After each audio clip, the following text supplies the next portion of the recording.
Good morning, students of class 12 arts. I hope all of you know that this week also we are going to continue with this offline classes.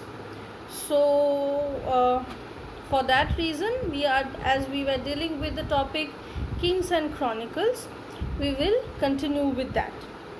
So, today we will talk about the capitals and courts of the Mughal Empire. Okay.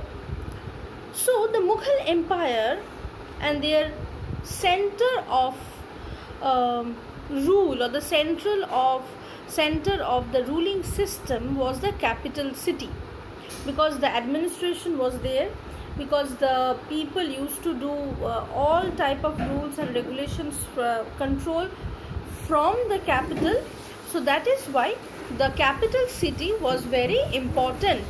And the capital cities of Mughals, it has a great feature that they used to frequently shift from one place to another, from that place to another, due to several reasons. Why and where, that today we will discuss. When Babur, the first Mughal, he established the Mughal Empire, he took over the Agra the city. But slowly the Agra was not preferred by the Mughals, so they shifted their capital to Delhi. So Delhi became the second capital of the Mughals.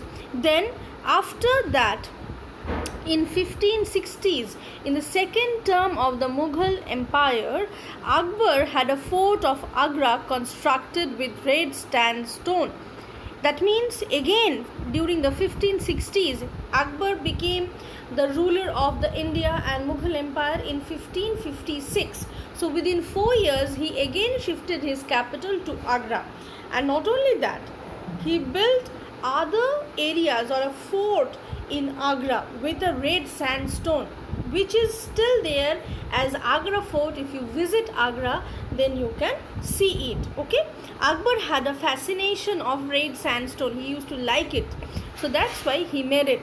Then again within 10 years he felt that Agra is not a very good place, so he shifted his capital to a nearby place of Agra, which is the Fatehpur Sikri, and there again he built another palace, another fort for himself with again red sandstone. One of the major reasons for shifting the capital from Agra to Fatehpur Sikri was that the Fatehpur Sikri was in the direct road of Ajmer, where the Dargah of Khwaja Mainuddin Chishti was there. I told you when we were dealing with the Sufis and Bhakti and Sufi chapter that Akbar was a great follower of the Chistis. Akbar used to follow them a lot, and Akbar used to visit the Mainuddin Chisti's Dargah often, right? So he thought that it will be easier for him to visit the Dargah if the palace or if the Mughal capital is at Fatehpur Sikri. So he built the capital at Fatehpur Sikri. But after a few days, after a few years, during 1580s, that means again 15 years. Just imagine, a capital is shifted within 10 or 15 years. Within 1805, Akbar started facing problems in the northwestern frontier province of the empire. That means the northwestern, that is the Pakistan-Afghanistan border, that side. He was facing problems from that side. So, for that reason, for that administrative reason, he shifted his capital to Lahore. So he also built another capital, a fort, a palace there in Lahore, and shifted the capital there. And he was ruling there, and again he came back to Agra. But after his death, Jahangir ruled in these palaces only. But Shah Jahan, who had a very keen interest on building palaces and building architectures, he built a new capital at Delhi. And he built a new capital, and this new capital was known as Shahjahanabad, which is now the Red Fort. He also built the Shahjahanabad capital or the Red Fort with red sandstone and marble. he also changed some of the architectural features or some of the architectural buildings in Agra Fort and Fatehpur Sikri with marble. So today, if you visit Fatehpur Sikri, Agra Fort and Red Fort, if you see that there is a mixture of red and white stones, you can understand that those were made by Shah Jahan, or those were constructed by Shah Jahan, and the pure red one that were constructed by Akbar. So you can understand that constantly these people, the Mughals, they used to change their capital, but the changing of capital always had a reason. Sometimes it is the water crisis, sometimes it was the temperature, sometimes it was for some administrative reasons, right? So but the Mughals, they always had their capital in the northern part of the country, not like Alauddin Khilji, who shifted his capital in the southern part, that is in Daulatabad. Okay, so after this, the Mughal court, the most important strength or the most important powerful area of a capital city was the Mughal court. The main center of the Mughal court was a throne where the emperor used to sit.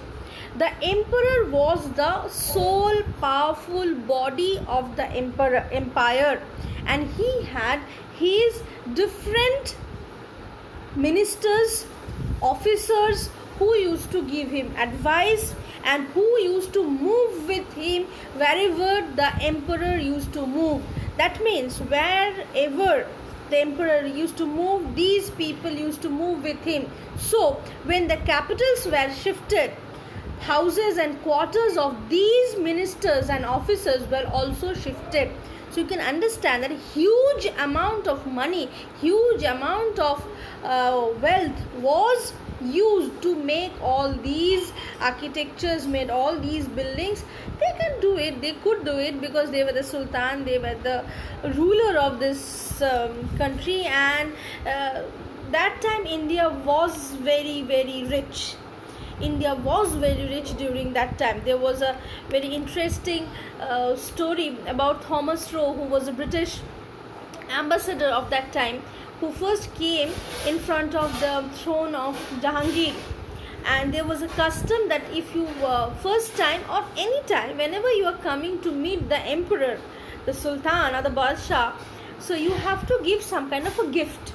So Thomas Roe, as a British, he was a white skinned people man, so he didn't know about this rule. So when he came and he didn't brought any gift, so the courtier started laughing that you haven't brought any gift, so how you are going to meet the emperor? So Thomas Roe said that okay, fine, no problem, I have a diamond ring which is very costly, so I'll present that to meet the king, to meet the emperor. So the courtiers, they also started laughing that this ring, this diamond you are going to offer to Jahangir, the emperor, the ruler of Mughal empire and the Badshah of India. He has several diamonds like that, and really that time we had that Kohinoor, which was taken later on by Nadir Shah and all, but and definitely by the Britishers later on. But that time India could behave in that manner. Okay, so that what I was telling, that once the emperor sat on the throne, no one was allowed to move from his position without permission. Once the emperor is coming, everyone had to stand up in the court, and you, when the emperor is sitting, you have to sit down, and whenever the emperor tell you that you just stand up and say something or go somewhere, otherwise you cannot go or move. You have to sit still in your own place. When you are entering a court, you have to maintain certain rules and regulations, like you have to do a sajda, that means you have to do a salam to the emperor, and there were different kinds of salam how you are going to show it. That means sometimes there is a total prostration, that means you just lie down like this and you kiss the foot of your emperor, or the ground where the foot is staple. Okay, then this is known as Zameen boss. Then there are other rules also which were maintained by the courtiers, right? So with this I'll stop here, and in my next class I'll continue with this Mughal courts and its rituals. Thank you.